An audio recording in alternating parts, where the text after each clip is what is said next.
এই কোরআন গোটা দূরের কথা, তোমরা একটা সূরা কালা বানিয়ে দাও, একটা সূরা তোমরা বানিয়ে দাও, তাও যদি তোমরা না পারো এই কোরআনের মতো এখানে তোমরা আয়াত পর্যন্ত তোমরা বানিয়ে দাও। কিন্তু হয়েছে কি, বানাতে পেরেছে কেউ আয়াত?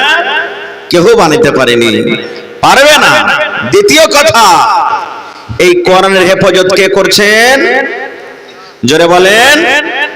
আল্লাহ রাব্বুল আলামিন বলেন, দুনিয়ার মানুষেরা যদি আমার কোরআনকে মিটাতে চাহে, मिटाते इस्लाम की फितरत में कुदरत ने लचक दी है, इस्लाम की फितरत में कुदरत ने लचक दी है, ये उतना ही उभरेगा जितना के दबाओगे। माशाल्लाह माशाल्लाह, मास्टर শাহাবুদ্দিন সাহেব 10,000 নারা তাকবীর। একটু লেখা রাখেন মাওলানা, আমি দোয়া দিচ্ছি পরে। ভাই আমার, এই ইসলাম কোরআন একটা এমন জিনিস আল্লাহ তাবারাক ওয়া তাআলা তার হেফাজতের জিম্মেদারি নিয়েছেন। এই জন্য কোরআনের একটা আয়াত দূরের কথা, একটা হরফ পর্যন্ত একা রাখা হয়নি। আল্লাহ নিজে জিম্মেদার হয়েছেন, আমি কোরআনের হেফাজত আমি করব। দেখবেন দু চোখের যারা অন্ধ, কোরআনের হাফেজ আছেন না এই দুনিয়াতে? জোরে বলেন। ওরে সুবহানাল্লাহ, কোরআনের হাফেজ।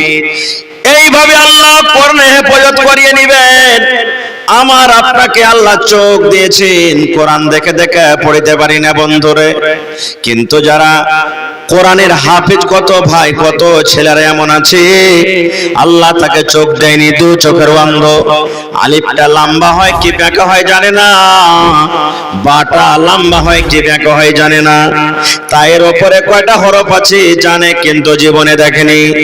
আল্লাহর কোরআন কেমন ছুঁয়ে দেখেছে, আল্লাহর কোরআনে হরফটা কেমন করে লেখা আছে এখন পর্যন্ত দেখেনি।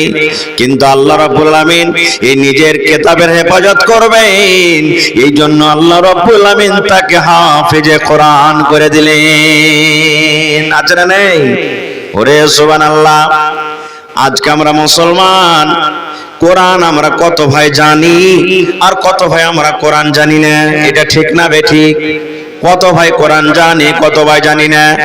আল্লাহর নবী বলেছেন, উম্মত ওই মুসলমান মুমিন যারা কোরআন পড়িতে জানে, কোরআন জানে রে, তাদের মিসাল উদাহরণ হলো কলমা নেমুর মতন, সন্তলা নেমুর মতন। আচ্ছা বলেন তো, এই মজলিসের ভিতরে যদি কোনো ভাই সান্তলা নেমু ছিলে খায়, আশেপাশেকার লোকেরা তার নাকে সেন্ট আসবে না? আসবে না? জোরে বলেন। আল্লাহ রাসূল বলেছেন, যে মুসলমান কোরআন জানে ওই মুসলমান হলো কলমা নেমুর মতন রে, সন্তলা নেমুর মতন। নিজে ভালো আর তার ভিতর থেকে যেটা আলো যাবে সেটাও হবে কিন্তু ভালো। আর যে মুসলমান শুধু মুসলমান হয়ে আছে, কোরআন পড়িতে জানে না, সেই লোকটা হলো একটা পাকা খাজুরের মতন। মুসলমান আছে, কোরআন জানে না, ওই মুসলমানের মিসাল নবী দিয়েছেন খাজুরের মতন। খাজুরে কি খুশবু হয়? খাজুরে খুশবু হয় না। খাজুর খাইতে মিঠে, নিজে মিঠে। মুসলমান ভালো, পাকা মুসলমান, ওই মুসলমানের মধ্যে গুণ আছে, কিন্তু ওই মুসলমান অন্য কাউকে উপকার করতে পারে না। তাহলে খাজুর হবেন না কলমা লেবু হবেন? জোরে বলেন। কলমা লেবু হইতে হবে আপনাকে, কলমা লেবু হইতে হবে। আহারে, আজকে কোরআন শুনতে ভালো লাগে না। কত ভাই দেখেন এখনো মেলা খেলাতে ঘুরে বেড়ায়। আমার নবী যখন কোরআন আল্লাহ তাআলা নবীকে দান করলেন, এই কোরআন শুনে শুনে যখন মুসলমান হইতে শুরু হয়ে গেল, মক্কার লোকেরা আবু জাহাল বেঈমান শয়তান একটা মিটিং করে, আজকে যেমন আপনারা জলসা শুনতে এসেছেন, মিটিং করে বসিয়ে দিল। কি বসিয়ে দিল? আরে মোহাম্মদ ছেলেটা কোরআন পড়ছে, কোরআনে একটা এমন জাদু আছে রে, যেই তার কোরআন শুনে সে কিন্তু মুসলমান হয়ে যায়। তাইলে কি করবি রে? এই মুহাম্মদের ছেলেটার কোরআন শুনতে হবে না? একটা লোক তখন বলছেন, আবু জাহাল কোরআন কেমন করে শুনবো না? ও যদি কোরআন পড়ে আমাদের কানে তো অটোমেটিক আওয়াজ আসবে, কেমন করে তার কোরআন আমরা শুনবো না? আবু জাহাল বলে দিল, মক্কার বড় বড় নেতারা বলে দিল, ওয়া ক্বালাল্লাযীনা কাফারু লা তাসমাউ লিহাযাল কুরআন। ওরে আল্লাহ, মক্কার লোকেরা নবীর সামনে যে কথাটা বলেছিল, আল্লাহ তাআলা কোরআনে সেই কথাটা দিয়ে দিলেন। ওয়া ক্বালাল্লাযীনা কাফারু, কাফেররা বলেছিল, লা তাসমাউ লিহাযাল কুরআন, তোমরা শুনিও না রে, এই মুহাম্মদ যখন কোরআন পড়বে এই কোরআন তোমরা শুনিও না, তোমরা খবরদার তোমরা কোরআন শুনবে না। এবার বলতে লাগলো, কোরআনের আওয়াজ কানে আসে তা কি করব? এবার তারা বেঈমান মুশরিকরা বলতে লাগলো, ওয়ালগাও, তোমরা চিল্লাও, সিটি মারো, জোর জোর করে হাও হাও করে চিৎকার করো, তোমরা গান বাজাতে শুরু করে দাও, তোমরা তালি বাজাতে শুরু করে দাও, জোর জোর গলাতে তোমরা গান গাইতে লাগো, চিল্লাতে লাগো, চেঁচাতে লাগো। তাহলে কি হবে? লাআল্লাকুম তাগলিবুন, এই কাজগুলো যদি তোমরা করো তাহলে অবশ্যই হতে পারে তোমরা গালিব হয়ে যাবে। নারে তাকবীর। আজকে দেখেন মক্কার লোকেরা নবীর কথা শুনবে না, তার মুখ থেকে কোরআন পড়া শুনবে না বলে চিৎকার করেছে, চিল্লালছে। আর আজকে হারে হতভাগা মুসলমান, আজকে আমরা জালসা শুনতে এসে দেখেন যে জালসার মাহফিলে না এসে এদিক ওদিক আমরা ভটকে বেড়াচ্ছি। তাহলে পার্থক্য কি হলো ভাই? কি পার্থক্য হলো? একটু তো পার্থক্য হলো না ভাইরে। কোরআন একটা এমন বিষয়, সব কথা আপনাদের সামনে রাখা যাবে না। আমি একবারে মোটা মোটা দু তিনটে কথা আপনাদের সামনে বলবো। এই কোরআন আজকে আমরা পড়েছি, কিভাবে পড়েছি? দুটা একটা সূরা কোন রকম বিয়ে শাদী করার জন্য শিখে নিলাম, বেড়া পাস হয়ে গেল, যেদিন বাইনা টেনে হয়ে গেল সেদিন আর দরকার নেই কোরআন শেখার। মা আছে, বাপ আছে, দাদু দাদি, নানা নানি বলবে, হারে মিনসে তুই যে ওদমা গাড়ু 25 বছরকার হয়ে গেলি, কাল বাদ পরশু তোকে দেখতে আসবে রে মিনসে, তুই যে এক দুটা সূরা গালা শিখলি না, কখন শিখবি? ওই বিয়ে করার লাগে এক দুটা সূরা গালা শিখবে কোন রকম, টাইনা পিছা ভাঙা চূড়া করে। আলহামদুলিল্লাহ রাব্বিল আলামিন রহমানির মানে যেখানে ভুল যাবে ওখানে আওয়াজটাকে ডাউন করে দেবে, নিচে করে দেবে, যেখানে ভুল দেবে, আর যেখানটা হইবে ওখানটাকে ভোল্টেজ বাড়িয়ে দেবে। এই তো আমাদের কোরআন। কত মা এমন আছে, কত খালা এমন আছে, কোরআন পড়বে বন্ধুরে, কোরআন ভাঙ্গা চূড়া করে পড়বে। এখনো দেখবেন কোরআন কত মা খালা বহিন ভাইরা আছে, কোরআন তো পড়বে কিন্তু ভাঙ্গা চূড়া করে পড়ে। কেমন করে?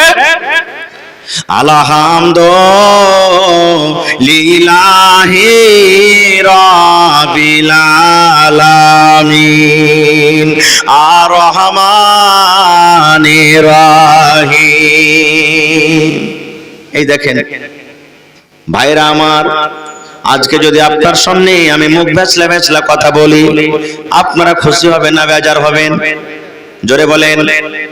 আল্লাহর কিতাব কোরআন, কোরআন যদি আপনি ভালো করে না পড়েন, এটা আল্লাহর কিতাব লেখা আছে, আল্লাহ কতক্ষণই নারাজ হবে।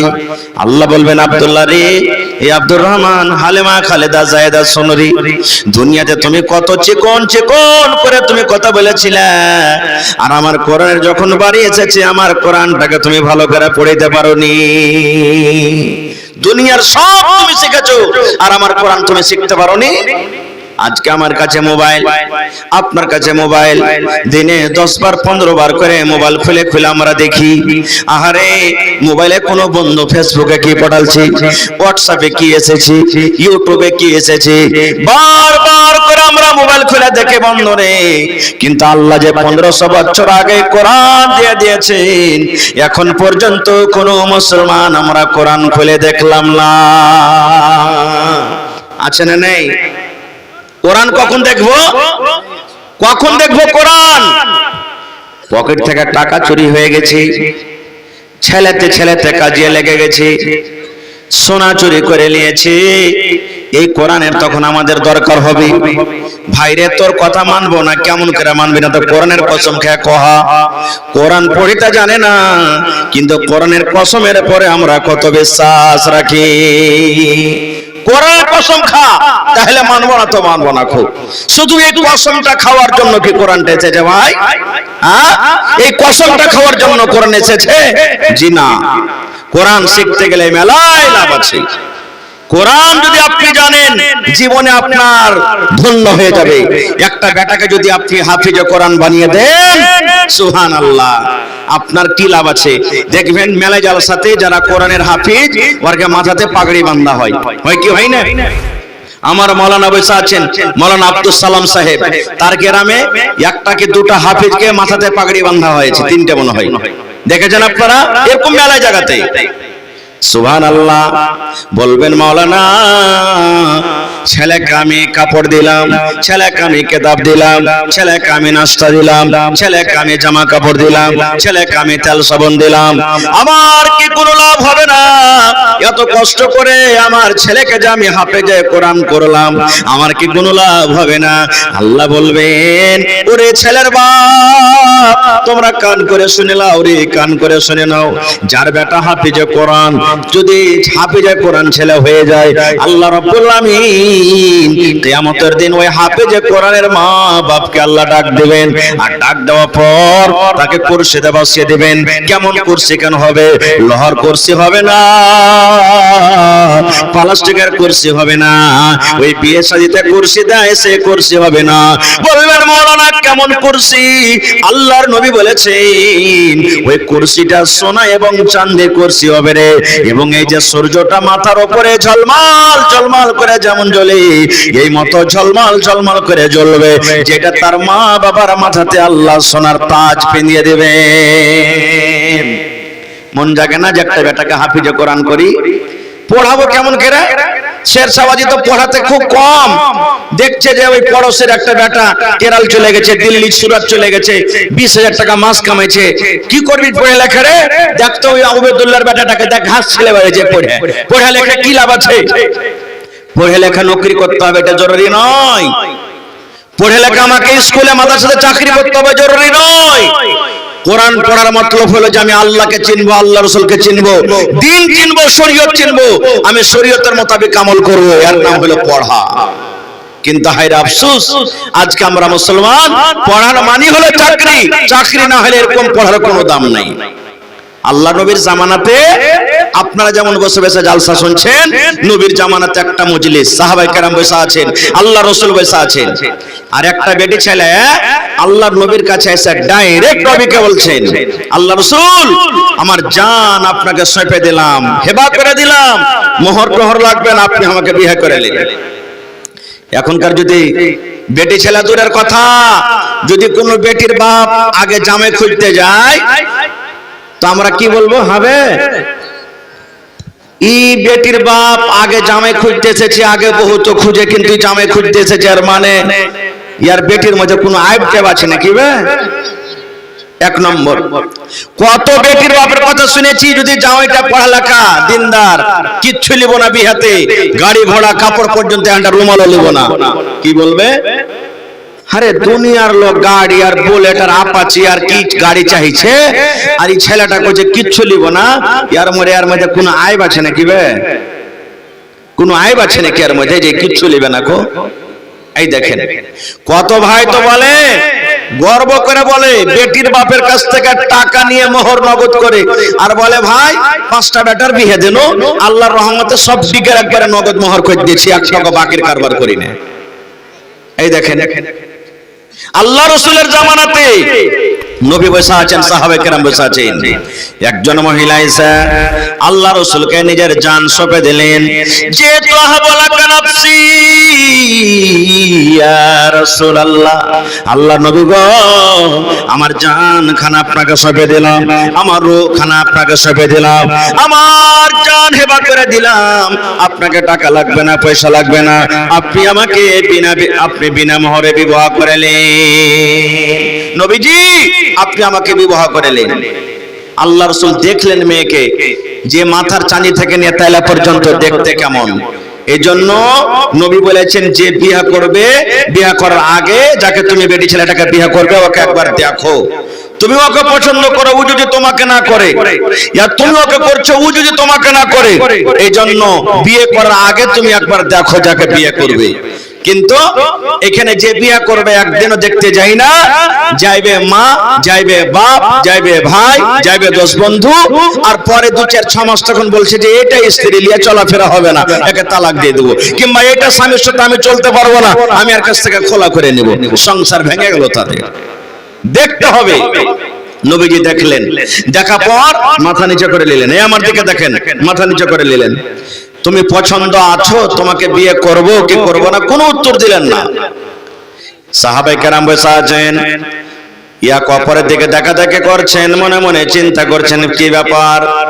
সে মহিলা নিজের জানখানা নবীকে সঁপে দিয়েছে, কিন্তু নবীজি দেখার পর কিছুই বললেন না। হ্যাঁ, তোমাকে বিয়ে করব কি করব না। কিছু সময় যখন কেটে গেল, ফাকামা রাজুলুম মিন আসহাবিহি, সাহাবী যারা বসেছিলেন তাদের মধ্যে একজন সাহাবী দাঁড় হয়ে গেলেন। আল্লাহ রাসূলকে বলছেন, ইয়া রাসূলুল্লাহ, আল্লাহ নবী গো, সেই মেয়ে ছেলে আপনাকে নিজের জানখানা সঁপে দিয়েছি, আপনার যদি দরকার না থাকে, আপনার যদি প্রয়োজন না থাকে, আপনি যদি তাকে বিয়ে না করেন নবী গো, আমার দরকার রয়েছে, দয়া করে ওই মেয়েটার বিয়ে আমার সঙ্গে আপনি লাগিয়ে দেন। আল্লাহ রাসূল, আপনার যদি দরকার না থাকে বিয়ে করার, আমার দরকার রয়েছে, ওর সাথে আমার বিয়েটা লাগিয়ে দেন। এবার রাসূল বলছেন, হাল ইনদাকা মিন শাই, এই তোমার কাছে কিছু আছে, মোহর দিতে পারবে? মোহর দেওয়ার মতন কিছু আছে তোমার কাছে? বলছেন, লা ইয়া রাসূলুল্লাহ, না আমার কাছে কিছু নাই, মোহর দেওয়ার মতন কিছু নাই, আমি গরিব মানুষ। আল্লাহ রাসূল বললেন, ওরে আমার সাহাবী, যদি তুমি সে মেয়েকে বিয়ে করতে চাও, মোহর আদায় করতে হবে বাবারে, মোহর তোমাকে দিতে হবে। যাও বাড়িতে চলে যাও, দেখো তুমি কিছু পাও কিনা। সেই সাহাবী বাড়ি চলে গেলেন। বাড়ি যাওয়ার পর বাড়িতে খোঁজাখুঁজি করতে লাগলেন মোহর দিব বলে। এবার কত রকম খোঁজাখুঁজি করলেন, কিন্তু বাড়ি থেকে কিছুই আনতে পারলেন না। সেই সাহাবী নবীকে বললেন, ইয়া রাসূলুল্লাহি মা ওয়াজাদতু শাইয়া, আল্লাহ নবী গো, আমি বাড়িতে অনেকক্ষণ ধরে খোঁজাখুঁজি করলাম, কিন্তু আমি মোহর হিসাবে বাড়ি থেকে কিছুই আনতে পারলাম না, কিছুই আনতে পারলাম না আল্লাহ রাসূল আমি বাড়ি থেকে। দয়ার রাসূল বলেন, এক কাজ করো, উনজুর ওয়ালাউ খাতামান মিন হাদিদ, বাড়িতে যাও, যদি একটা লোহার আংটি পাও, সোনা চাঁদি নয়, সামান্য একটা যদি লোহার আংটি পাও, ওই লোহার আংটি তুমি নিয়ে এসো, এটা কি তোমার মোহর করে তার বিয়ে লাগিয়ে দিতে হবে। সে সাহাবী চলে গেলেন। আমাদের মতন তো নয়, বাড়িতে টাকা না আছে তো কি হলো রে, মোবাইল আছে বিক্রি করে দেব, সাইকেল আছে বিক্রি করে দেব, ধান আছে বিক্রি করে দেব, গম আছে বিক্রি করে দেব। সেই সাহাবী বাড়ি চলে গেলেন।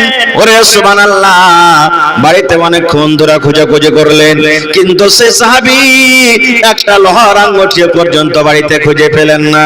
সেই মজলিসে এসে বললেন, ইয়া রাসূলুল্লাহি ওয়ালা খাতামান মিন হাদিদ, আল্লাহ নবী গো, আমি বাড়িতে গিয়ে অনেকক্ষণ ধরে খোঁজাখুঁজি করলাম, কিন্তু নবী গো, আমি একটা লোহার আঙ্গুঠি পর্যন্ত আনতে পারলাম না। আল্লাহ রাসূল বললেন, কে তাহলে কেমন করে বিয়ে হবে, তুমি তো একটা সামান্য লোহার আঙ্গুঠি আনতে পারলে না। তখন সেই সাহাবী বলছেন, ওয়ালাকিন হাসা ইজারি, নবীজি আমার পরনে একটা লুঙ্গি তোহামত আছে। রাসূল বললেন, মা তাসনাউ বিজারি, লুঙ্গি নিয়ে কি হবে? বলছেন, নবীজি লুঙ্গিকে দুই ভাগ করব, এক ভাগ তাকে মোহর হিসাবে দিয়ে দিব, ওড়নি দোপাট্টা করবে, আর এক ভাগ আমি নিজের পরনে রাখবো।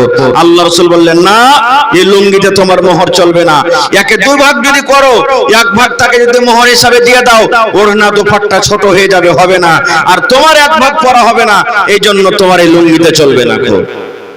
সে সাহাবী বসলেন মজলিসে। কিছুক্ষণ পর আবার বাড়ির দিকে রওনা হয়েছে, আর বিয়ে হবে না, মোহর দিতে পারলাম না। কিছু দূর যখন হেঁটে গেছেন, আল্লাহ রাসূল বললেন, ও বাবা রে, তুমি শোনো রে বাবা, তুমি শোনো, আমি জানতে পারলাম তুমি একটা গরিব মানুষ, তোমার বাড়িতে কিচ্ছু নাই, সামান্য একটা লোহার আঙ্গুঠি পর্যন্ত আনতে পারলে না, এর মানে তোমার মোহর দেওয়ার মতন কিছু নাই। তবে নবী এবার শেষে বলছেন মাজা মা কামিনাল কোরআন, ওরে সাহাবী এই আল্লাহর কিতাব কোরআন থেকে তুমি কিছু জানো কিনা? মাজা মা কামিনাল কোরআন, আল্লাহর কিতাব কোরআন থেকে তুমি কিছু জানো কিনা? এই কোরআনের সূরা তোমার কিছু মুখস্থ আছে কিনা?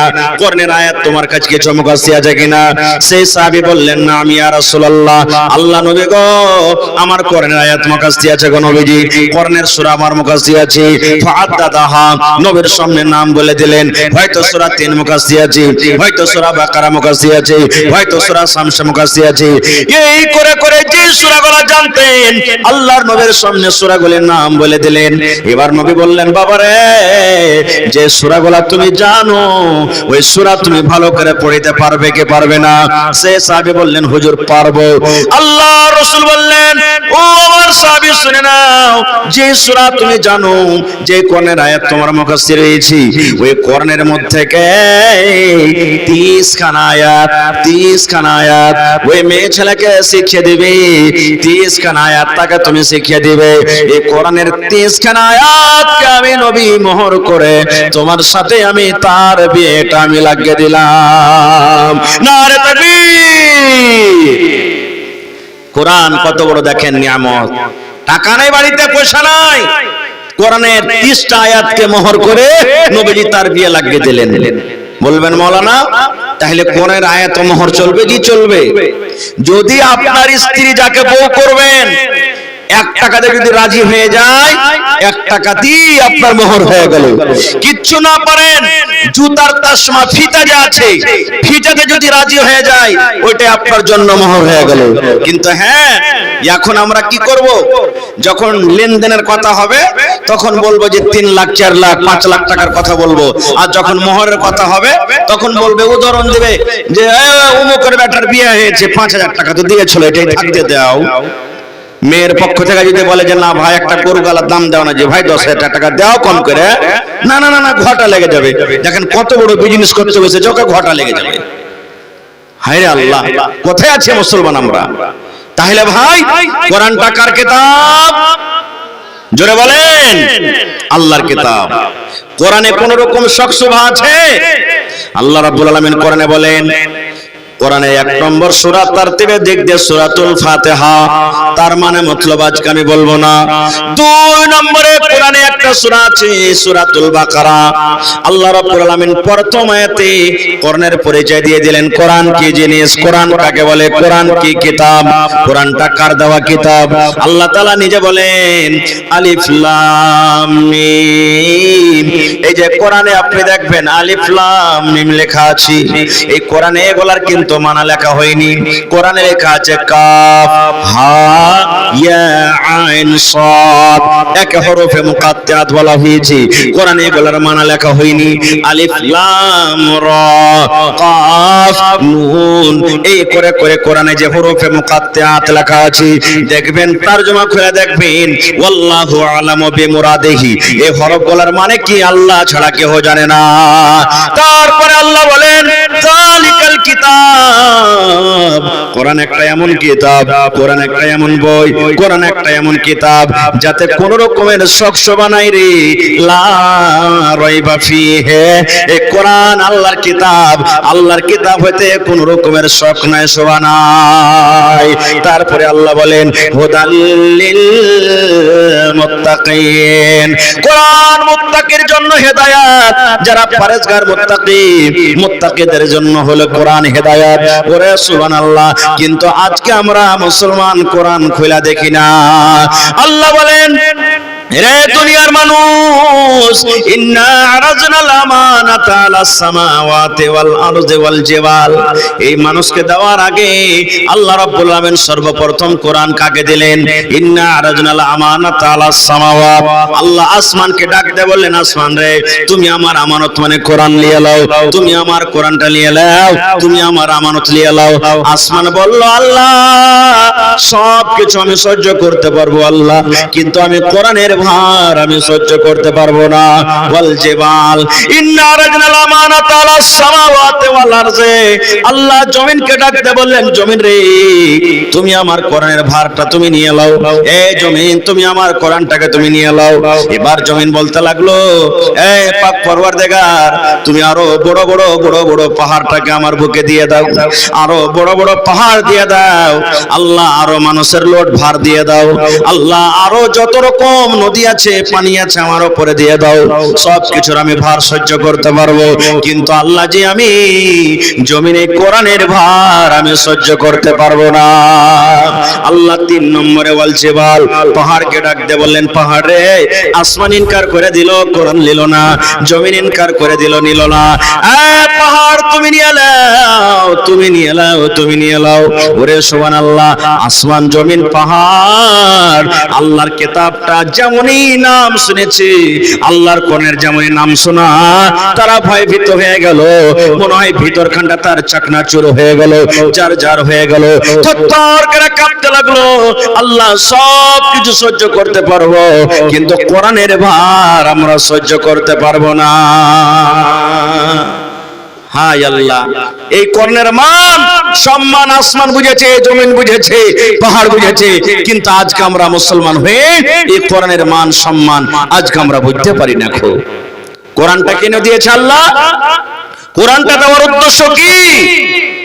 আল্লাহ রাব্বুল আলামিন বলেন, শাহরু রমাযানাল্লাযী উনজিলা ফীহিল কুরআন। আল্লাহ বলেন, দুনিয়ার মানুষরে আমি আমার পাক পবিত্র কোরআন রমজান মাসে আমি আল্লাহ নাজিল করে দিয়েছি, রোজার মাসে আমি আল্লাহ নাজিল করে দিয়েছি। হায়রে হতভাগা মুসলমান, আজকে আমার মায়েরা, খালারা, বোনেরা, দিদিরা রমজান মাসে শুধু কোরআনটাকে পড়বে, রোজার মাসে শুধু কোরআন পড়বে, বলবে বুবুরে আমার এক ফিরে হয়ে গেল, ভাইরে আমার এক ফিরে হয়ে গেল, ভাইরে আজ আমার 2 পারা হয়ে গেল, বুবুরে আমার 3 পারা হয়ে গেল। বন্ধুরে এই কোরআনটা শুধু রোজার মাসে পড়ার কোরআন নয়। আল্লাহর নবী বলেছেন, মান কারা হারফান মিন কিতাবিল্লাহি, আল্লাহর কিতাব থেকে যে একটা হরফ পড়বে, ফালাহু হাসানাতুন, তার জন্য হলো একটা নেকি, ওয়াল হাসানাতু বিআশারি আমসালিহা, আর একটা নেকি হলো 10টা হরফের সমান, 10টা নেকির সমান। আল্লাহর নবী বলেছেন, লা কুলু আলিফ লাম মিম হারফুন, আমি নবী এই কথা বলবো না রে, এই কোরআনে যে আলিফ লাম মিম লেখা আছে এটা হলো একটা হরফ, ওয়ালাকিন নবী বললেন, আকুল আমি এই কথা বলবো, আলিফুন হারফুন, আলিফ হলো একটা হরফ, ওয়া লামুন হারফুন, লাম হলো একটা হরফ, ওয়া মিমুন হারফুন, মিম হলো একটা হরফ। আল্লাহর রাসূল বলেছেন, আলিফ লাম মিম যদি কোনো আল্লাহর বান্দা এবং বান্দি নেকির খেয়ালে একবার পড়তে পারে, আল্লাহ তাকে 30 খানা নেকি দান করবেন।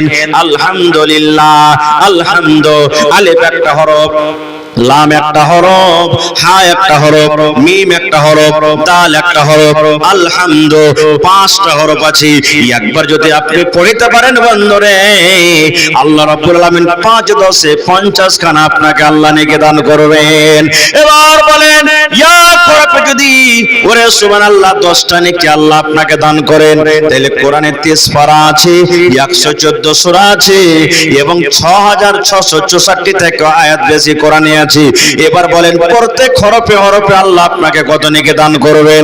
এই জন্য মুসলমান রোজার মাসে বেশি বেশি কোরআন পড়তে হবে, তেলাওয়াত করতে হবে, এটা ভালো কথা, কিন্তু অন্য মাসে পড়তে হবে না, এটা নয় রে, এটা নয় রে। আল্লাহ রাসূল বলেছেন, যে বাড়িতে জিন জ্বালিয়ে দেয়, যে বাড়িতে ভূতে জ্বালায়, যে বাড়িতে জিনে জ্বালায়, যে বাড়িতে ভূতে তং করে, আল্লাহ রাসূল বলেছেন, উম্মত তুমি কোরআনে একটা সূরা আছে সূরাতুল বাকারা, বাকারা সূরা তুমি বাড়িতে বেশি বেশি করে তেলাওয়াত করো, বাকারা সূরা তুমি বেশি বেশি করে বাড়িতে পড়ো রে।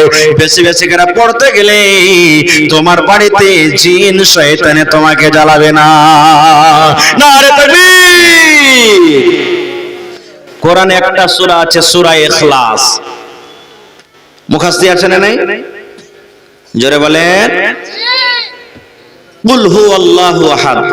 ইখলাস ফের কোন সূরা মেলে মানুষ জানে না। কুল হুয়াল্লাহু আহাদ এটা তো আছে না মুখস্থ। আহা, আল্লাহ রাসূল বলেছেন, যদি কোনো মা, যদি কোনো খালা, যদি কোনো বোন, যদি কোনো ভাইরা 24 ঘন্টার মধ্যে এই সূরাটাকে 10 বার পড়িতে পারেন, কতবার? 10 বার পড়িতে পারেন। সুবহানাল্লাহ, নেকি মনে করে ভালো করে শোধ করে 10 বার পড়িতে পারেন। আল্লাহ রাসূল বলেছেন, উম্মত রে, এই সূরাটার এত কামাল, এই সূরাটার এত ফাজিলত, এই সূরাটার এত মার্তবা। আল্লাহর নবী বলেছেন, যদি 10 বার তুমি এই সূরাটাকে পড়ে নাও, আল্লাহ রাব্বুল আমিন এই সূরাটার বদলাতে পড়ার বিনিময়ে জান্নাতের ভিতরে একখান ঘর বানিয়ে দেবে। সুবহানাল্লাহ। কখন পড়বেন? পড়ার কোনো টাইম নাই। জালসা শুনে বাড়িতে যাবেন, আউযু বিল্লাহি মিনাশ শাইতানির রাজিম, বিসমিল্লাহির রহমানির রহিম, কুল হুয়াল্লাহু আহাদ, আল্লাহুস সামাদ, লাম ইয়ালিদ ওয়া লাম ইউলাদ ওয়া লাম ইয়াকুল লাহু কুফুয়ান আহাদ, বিসমিল্লাহির রহমানির রহিম, কুল হুয়াল্লাহু আহাদ, আল্লাহুস সামাদ, লাম ইয়ালিদ ওয়া লাম ইউলাদ ওয়া লাম ইয়াকুল লাহু কুফুয়ান আহাদ। আপনি নামাজ পড়ে জামাতের জন্য বসে আছেন, এখনো টাইম, একবার দুবার আপনি পড়ে নিলেন। আপনি রাস্তা দিয়ে হাঁটছেন, পড়বেন। ঘাস কাটতে আপনি চলে গেলেন, পড়বেন। মোটরসাইকেল চালিয়ে চলে গেলেন, পড়বেন। মায়েরা খালারা বাড়িতে রান্না বান্না করে পড়বে, বাচ্চাকে দুধ খাইয়ে পড়বে, বাড়িতে ঝাড়ু দেয় পড়বে। পাক পবিত্র অবস্থাতে যে কোনো টাইমে নবী বলেছেন, যদি সূরা ইখলাস 10 বার তুমি পড়ো রে, 10 বার যদি তুমি পড়ো, আল্লাহ রাব্বুল আমিন তার বিনিময়ে জান্নাতের ভেতরে একখান ঘর বানিয়ে দেবে। একজন সাহাবী এক মসজিদের ইমাম আলহামদু সূরা পড়েন, আলহামদু সূরা পড়, সূরা ইখলাস মানে কুল হুয়াল্লাহু আহাদ পড়ে অন্য একটা সূরা পড়ে তখন রুকু করে, মানে দুটা করে সূরা। আলহামদু পরে দুটো সূরা, আর এক রাকাতে খাড়া হয়েছে, আলহামদুলিল্লাহ সূরা শেষ করে, কুল হুয়াল্লাহু আহাদ শেষ করে আবার একটা সূরা পড়ে তখন রুকু করছে। নামাজের শেষে যখন মুক্তাদি যারা ছিলেন, ওরা তখন বলছেন, এ ভাই, এরকম করে তুমি নামাজ কেন পড়াইছো? বলে, কেমন করে রে ভাই? বলছে, তোমার কুল আল্লাহ সূরা কি যথেষ্ট নয়? তুমি এটা সূরা শেষ করে ফের আরেকটা সূরা যে তুমি পড়েছো, তুমি এক কাজ করো, ভাই একটা সূরাই পড়ো, শুধু কুল আল্লাহু আহাদ পড়ে তুমি নামাজ পড়িয়ে দাও, আর না হলে এটাকে বাদ দিয়ে অন্য একটা সূরা পড়ো, এই ডাবল ডাবল করে পড়িও না। তখন ইমাম সাহেব বলছেন যে এক কাজ করো, আমি যেভাবে পড়েছি এইভাবেই পড়বো, মন হয়তো আমাকে ইমাম থাও আর না হয়তো না থাও, তোমরা নামাজ পড়োগা। আমাকে যদি ইমাম থাও তা আমি আলহামদুলিল্লাহ পড়বো, তারপরে সূরা ইখলাস পড়বো, তারপরে তখন অন্য কোন সূরা পড়ে আমি রুকু করব। যদি এটা পোষায় ভাই আমাকে ইমাম থাও, না তো আমাকে থুইও না। মজবুর হয়ে গেল ওখানকার লোক। তখন ওরা আল্লাহ রাসূলের কাছে চলে গেলেন, আল্লাহ রাসূল, আমাদের টোলাতে যে ইমাম আছে একটা, ও প্রত্যেক রাকাতে আলহামদুর পরে ওই ইখলাস সূরা পড়বে, কুল হুয়াল্লাহু আহাদ, আর যে আরেকটা সূরা পড়ে তখন ওই এরকম ভাবে রুকু করবে। আমরা বললাম তো, বলছে মন হয় ইমাম থাও বা নাই থাও, কিন্তু আমি কুল আল্লাহ সূরা হর রাকাতে পড়বই। আল্লাহ রাসূল বলছেন, ওকে ডাকো। চলে এলেন। আল্লাহ রাসূল বলছেন, বাবা রে, তুমি নাকি এরকম করে প্রত্যেক রাকাতে আলহামদুর পর কুল আল্লাহ পড়ো, ইখলাস পড়ো? জি আল্লাহ নবী, আমি পড়ি। আল্লাহ রাসূল বললেন, বাবা তুমি কেন পড়ো? কি এমন সূরাতে আছে, এই সূরাটার মধ্যে কি আছে, তুমি এরকম কেন পড়ো? কি কারণে তুমি পড়ো, একটু দয়া করে বলো। এবার সে সাহাবী বললেন, আল্লাহ নবী গো, ইন্নী উহিব্বুহা, এই সূরাটা পড়তে আমাকে খুব মজা লাগে নবী গো, এই সূরাটাকে আমি খুব ভালোবাসি, এই সূরাটার পরে আমার খুব দয়া আছে, এই সূরাটাতে শুধু আল্লাহর সিফাত আছে, আমি এই সূরাটাকে ভালোবাসি, এই সূরাটার সাথে আমি মহব্বত করি, এই সূরাটাকে ভালোবাসি বলে আমি প্রত্যেক রাকাতে পড়ি। আমি সূরাটাকে না পড়ে মনে হয় আমার মনটা ঠান্ডা হয় না। আল্লাহ রাসূল বললেন, সাহাবী রে, এই সূরাটাকে তুমি যে ভালোবাসো, এই সূরাটার সাথে তুমি মহব্বত করো, এই মহব্বত ভালোবাসা তোমাকে জান্নাতের ভেতরে নিয়ে চলে যাবে। নারে তাকবীর! হয়নি, হবে না, হতে পারে না, আমার নবীর সাথে কারো তুলনা, হয়নি, হবে না।